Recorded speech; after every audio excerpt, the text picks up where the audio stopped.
Hi, I'm Bria Allison with the Power of the Patient Project, and welcome to our new segment, Tell Us Your Story. Today we are joined by Ms. Stephanie Germino. Ms. Germino is a breast cancer survivor who recently underwent a preventative double mastectomy surgery after testing positive for the BRCA1 mutation. She also made the decision to opt out of the follow-up breast reconstruction surgery.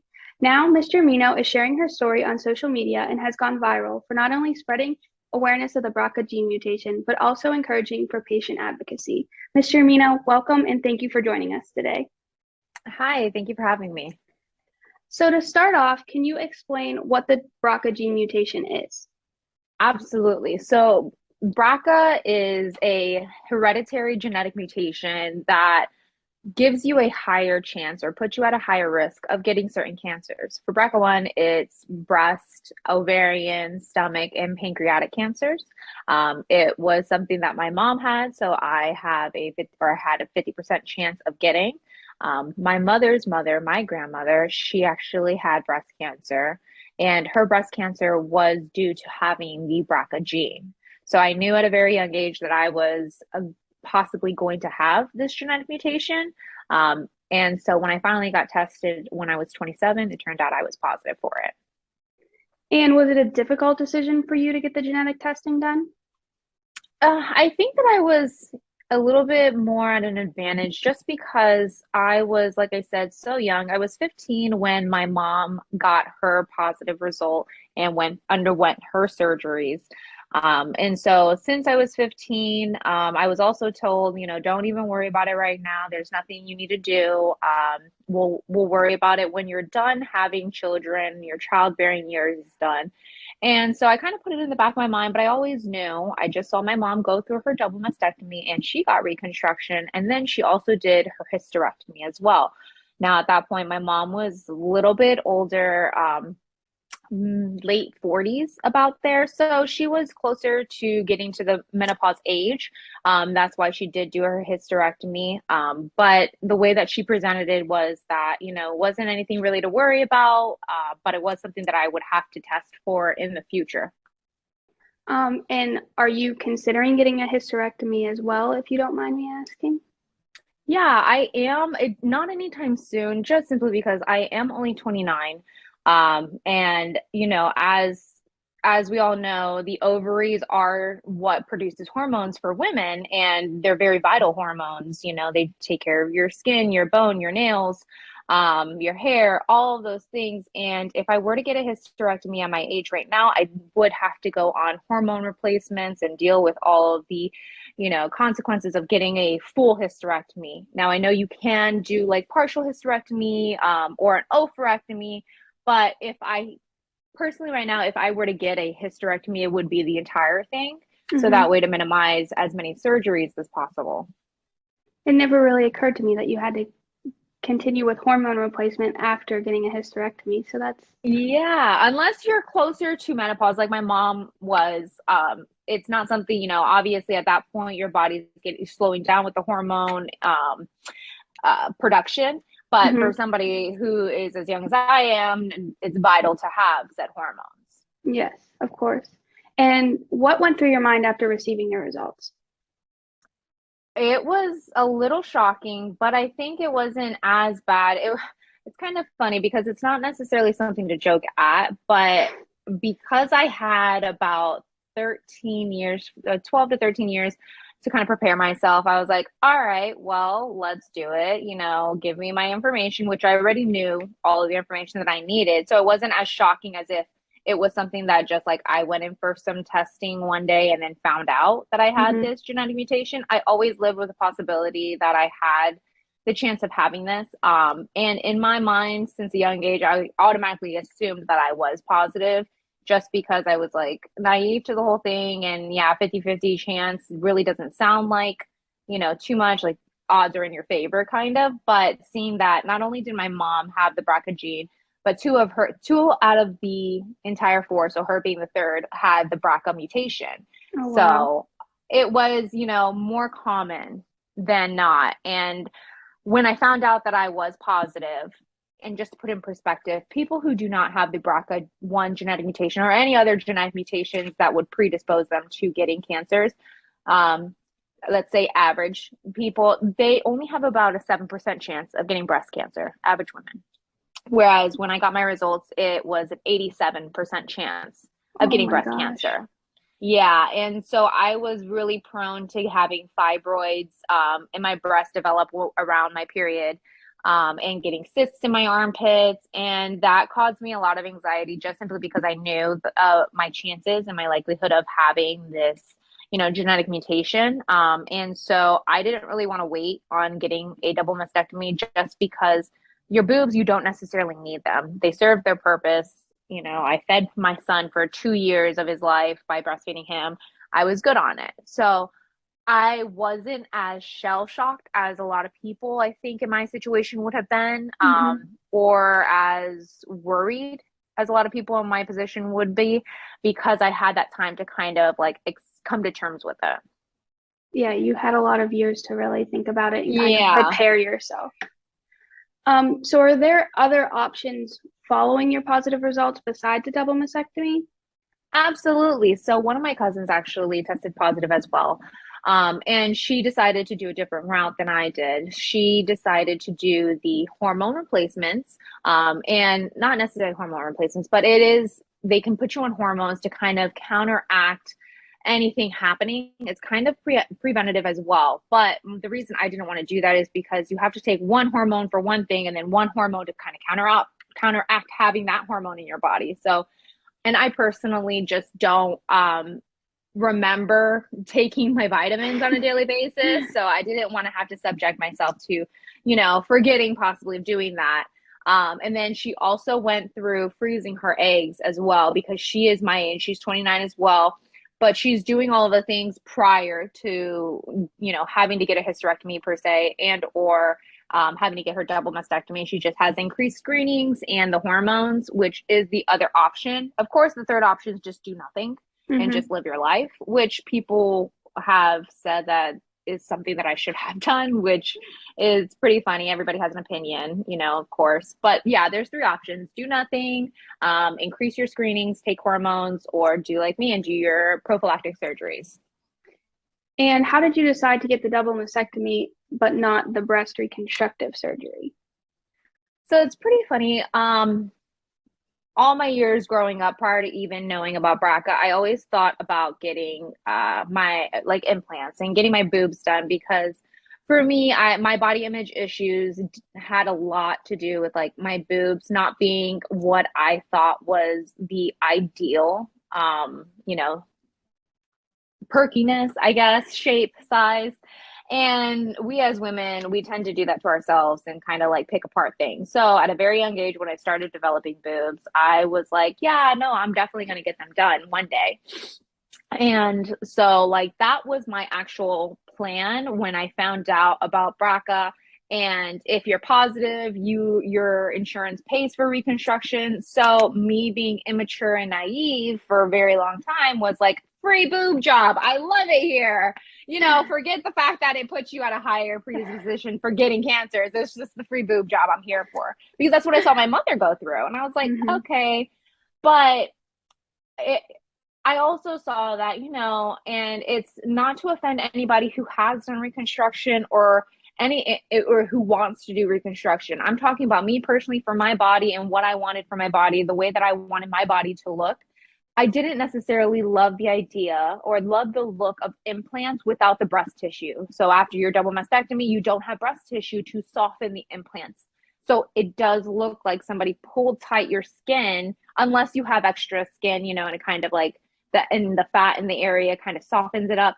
But if you're about my build, it would just look like the skin is pulled over two circles pretty much.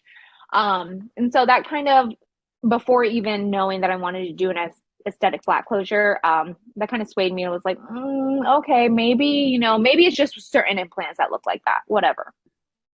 And it wasn't until about a month prior to my surgery that my fiance sat me down and she was like, hey, listen, I support you no matter what you do, what you want for your body. It's your body. You're beautiful regardless. And she's had plenty of past partners who have had implants, and it was never about that. It was just the fact that she's like, I just need you to realize you are doing a huge preventative surgery, and then you're going to go and put implants in your body, foreign objects that pose a different risk.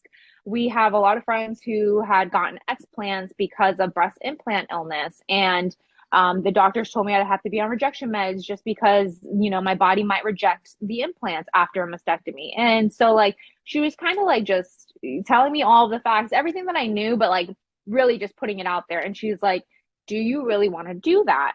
And I didn't know at the time any other option, but I was like, she's right. I don't know if I want to do that, because then also, with regular implants, you have to constantly get them revised every 10 years. And so I was like, that's a lot of surgery. That's a lot of things, And I think that because of the fact that I didn't have such an attachment to my boobs growing up, even prior to the genetic mutation, that it wasn't so hard for me to be like, all right, I was scrolling on TikTok one day and I was like trying to start looking at like double mastectomies and doing like a little bit more aesthetic research about Mm-hmm. things. And I came across this one content creator whose name is Statistical Oddity on TikTok. And it was the first time I ever saw anybody flat, an actual flatty. And I was like, wow. It takes a minute for your brain to kind of wrap around what you're seeing. But, I watched her story. She unfortunately actually has battled with cancer and different diseases, and she decided to stay flat. And so when I saw that, I was like, I didn't know that that was an option. And I presented it to my doctor and I got a lot of pushback about it. But that is when I finally decided, I'm not doing reconstruction. It was pushed to do different types of reconstruction, the DIEP flap, the Goldilocks procedure, different types of implants, all of those things. But it was crazy how much I had to advocate for myself to get an aesthetic flat closure.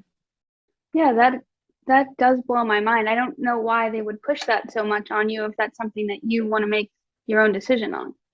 Yeah, and the thing is that now that I have my platform, just recently even, I did a video and I was asking people, because everybody's sharing their story with me and I'm absolutely like amazed. And I feel so lucky that people feel, safe enough to share their story and their experience with me, or they utilize my content as a talking point for their doctors and their surgeries. It kind of blows my mind with that. A lot of the stories that I am hearing is similar to mine, that their doctors, pushed back and was like, reconstruction is really the only way to go.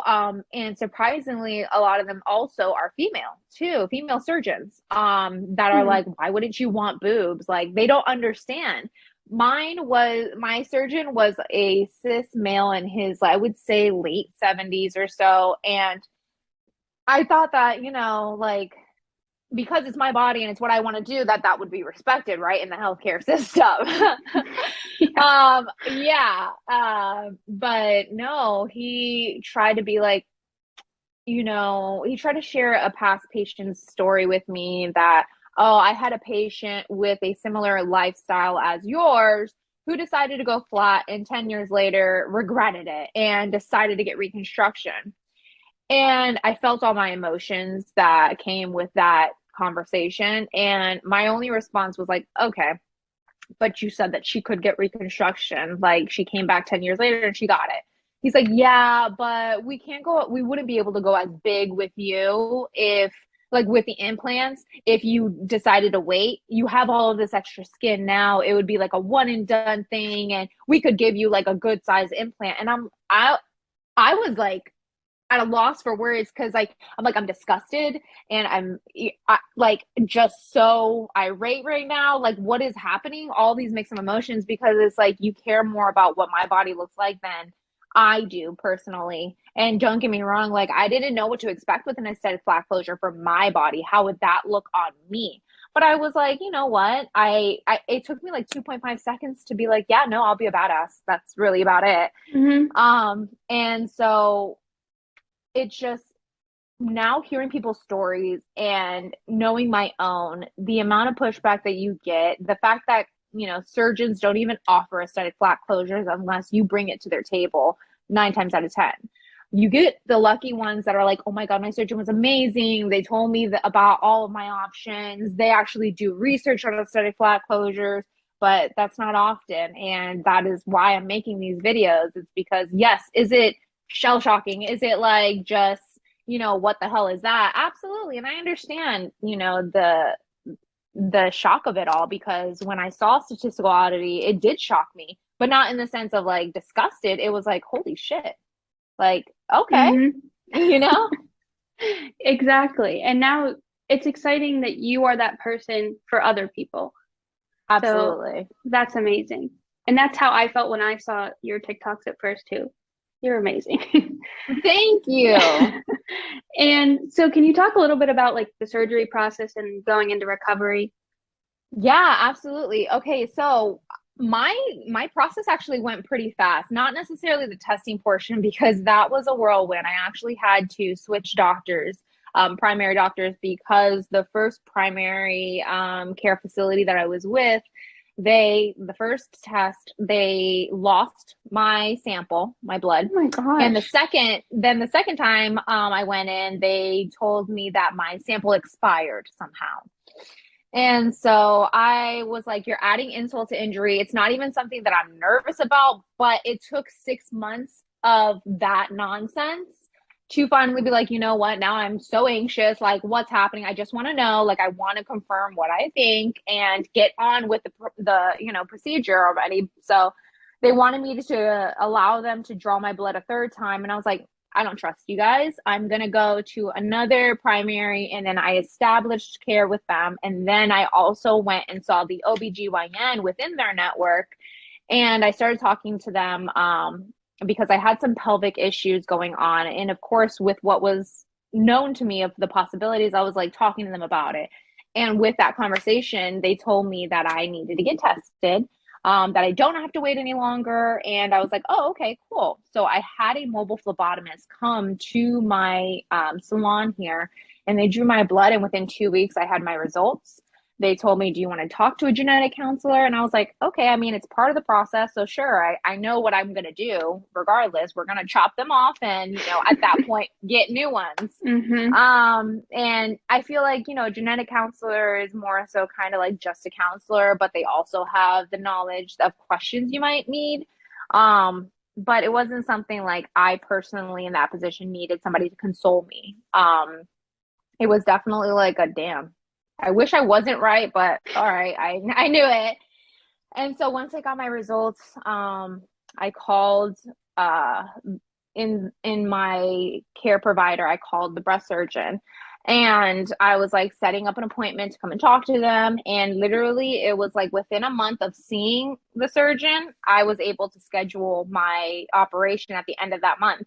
So, October 27th, 2021, I went in for my double mastectomy with an aesthetic flat closure.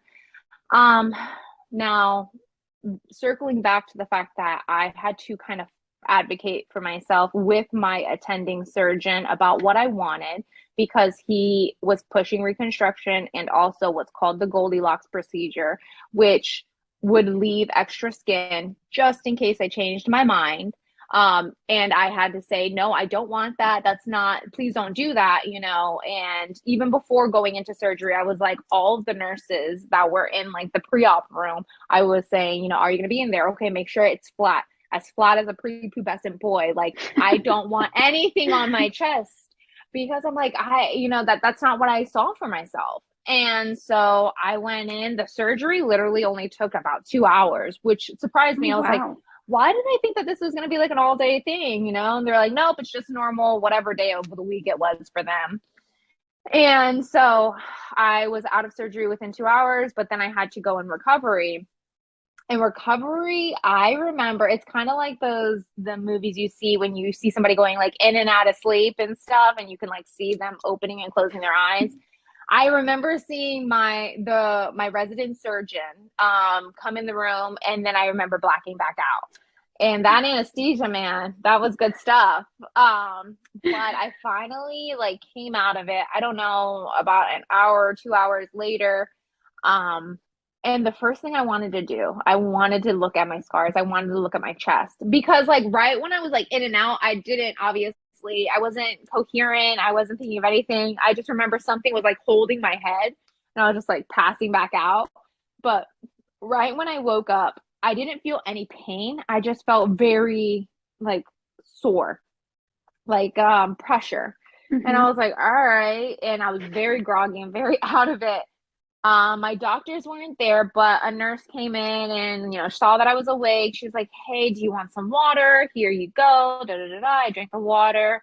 And then I was like, literally one of the first things that came out of my mouth was, can you help me open the binder?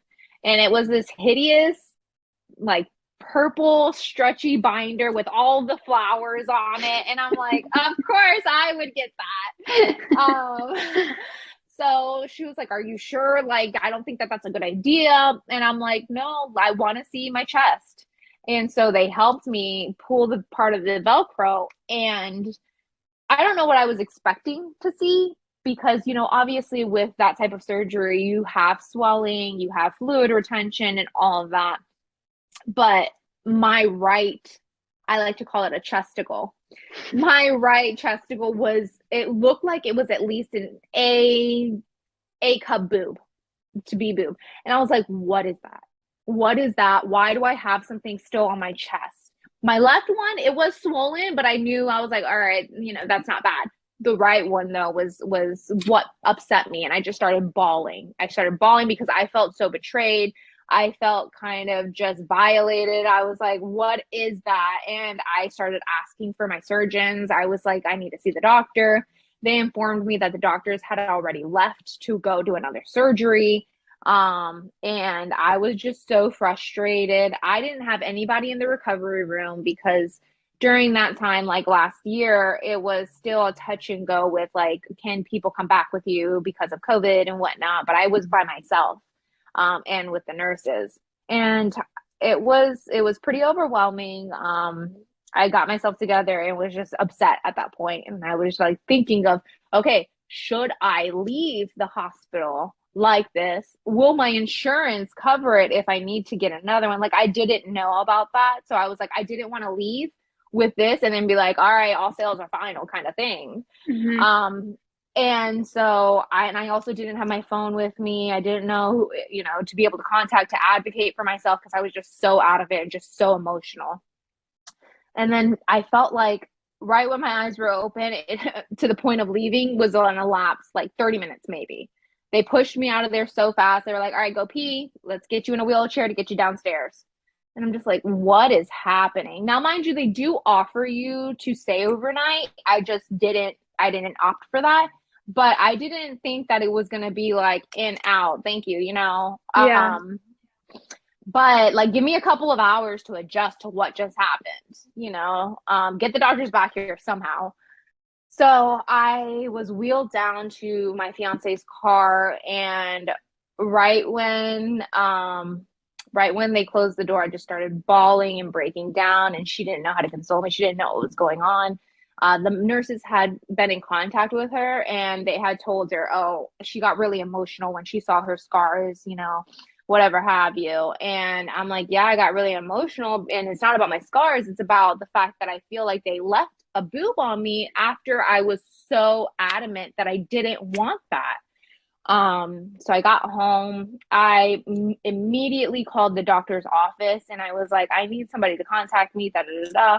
And it wasn't until the next day did the surgeon finally contact me. And it felt very patronizing. He's like, so I heard you were upset. Like, what happened? And I'm like, there's a boob still on my body.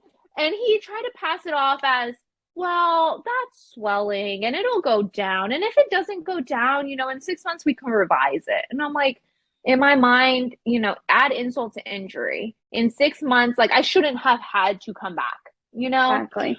Um, but unfortunately, 6 months later in June, I did get a revision done on a part of it because once the swelling went down, a majority of it did go down, but there was what's called a dog ear left right here on the right side of like the inner right side of my chest.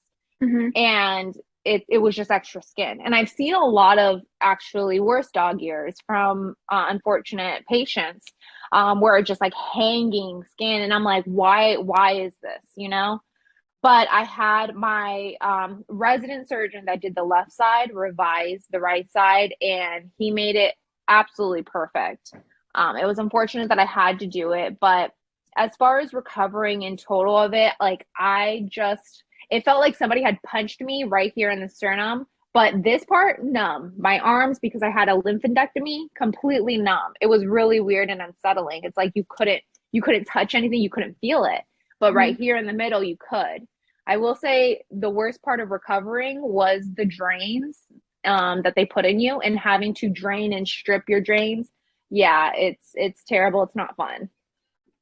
Well, like you said, it's unfortunate that you had to go through the whole issue with your doctors and the hospital and stuff, but I'm glad that you got Yeah. everything fixed and it's the way that you wanted it to be to begin with. Thank you. Yes. And how has your adjustment been to your new body? And have people treated you differently since your surgery? Yes, I'm so sorry. The printer is going off. Oh, you're fine. Yeah, no, it hasn't been terrible as far as for me, personally, but people have treated me differently. I get stares, I get rude comments, as everybody's able to see on my content. It's not a shell shock for me. It's not anything for me. Like, for me personally, I love my body. I feel way more confident and feminine now, but that's probably due to the fact that when I had boobs, I was so insecure about them. I could never wear anything that required you to be without a bra, or pasties even, because like, no, that they weren't perky. I had breastfed a 9 pound 11 ounce baby for 2 years, I had a lot of milk, and so extra skin. So I was, I was limited on the things that I would wear. I didn't feel confident. And if anything had an open back, I couldn't wear it because I'd have to wear a strapless bra regardless. Like, those little tapes did nothing for me. Like, I was that meme that's like other girls, and then there's me. So now that I don't have it, I wear whatever I want. I am, loving it. I feel sexy. I feel confident.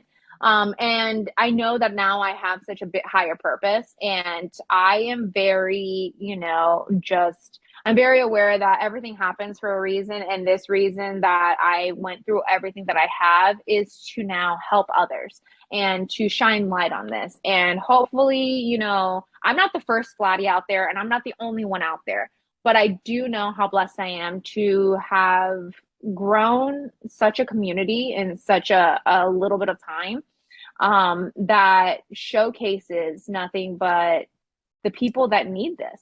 Of course, there are people who, like I said, they make jokes, they make unnecessary comments. It's very ignorant, and I'm glad that it's me that's dealing with this, because I do get those unfortunate comments. Like, my husband left me after I got my double mastectomy. I haven't looked at my scars, and it's been over 3 years. I can't stand to see myself without a shirt. Um, and if people were to say that to those people, that could send somebody over, that, they feel like they're not beautiful. They don't feel like themselves. And then you have people saying the rudest things. I literally had somebody comment on one of my videos saying future suicide victim. And first off, you don't know my backstory. You don't know what I've struggled with. But at the same time, like, you have the audacity to say that to somebody, knowing, like, if I wasn't as mentally strong as I am and so confident in myself, what would that do to somebody? That could be Exactly. their 13th reason at that point. And I'm glad that this has been turned into such a blessing for me. Yes, you have such a strong platform and so many people look up to you, and it's unfortunate that you have so many negative comments, but I'm sure there's just as many positive comments. So, Oh yeah, I will say that the positive has outweighed the negative, and the way that I see that the negative is they're my biggest fans.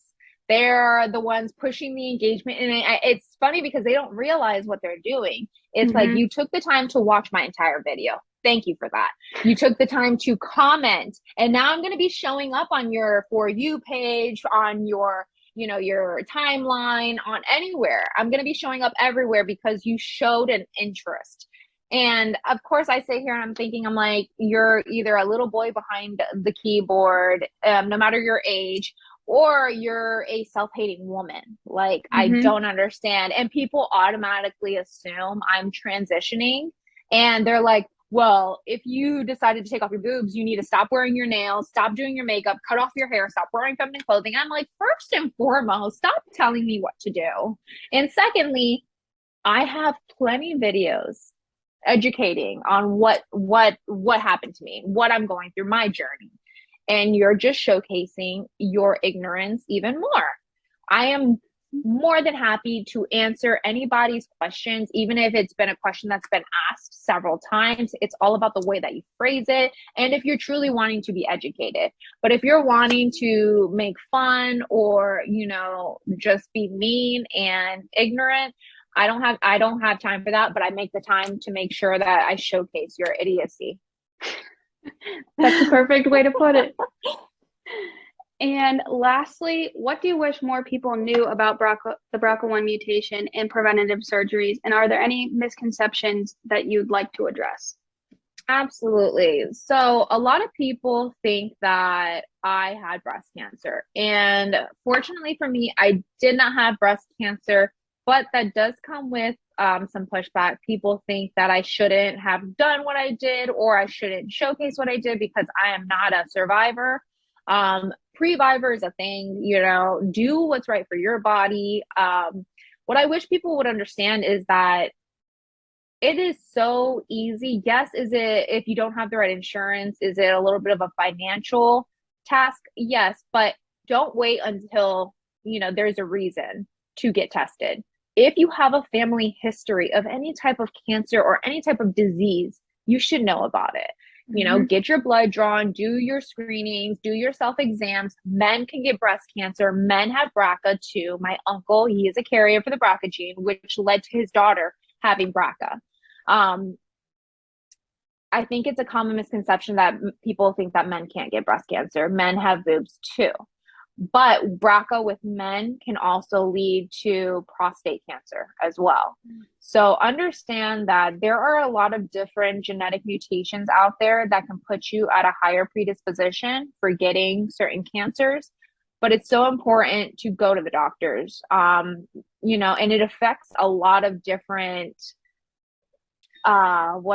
groups of people. I know that with us, with women, or in general, it's 1 in 400 people will have BRCA, and with Ashkenazi Jews, it's 1 in 40 people.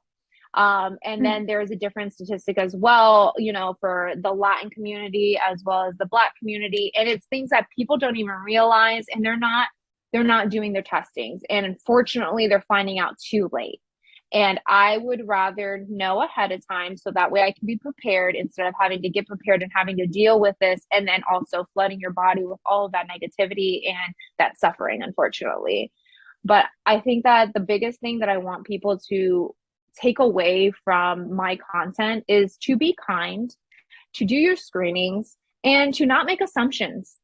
Educate yourself, and understand that everybody has a woman in their life who's been affected by breast cancer or a breast cancer scare. And the fact that you can go off on the mouth on social media, I believe in karma wholeheartedly. So just be a good person.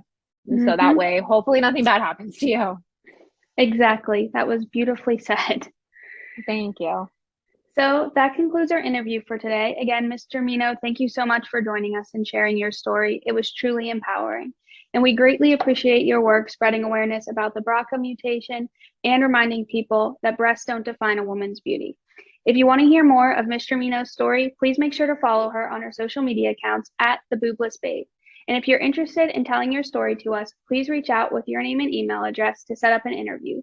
Email me at powerofpatient@gmail.com. I'm Bree Allison for Power of the Patient Project, the National Library of Patient Rights and Advocacy. Thank you so much for watching.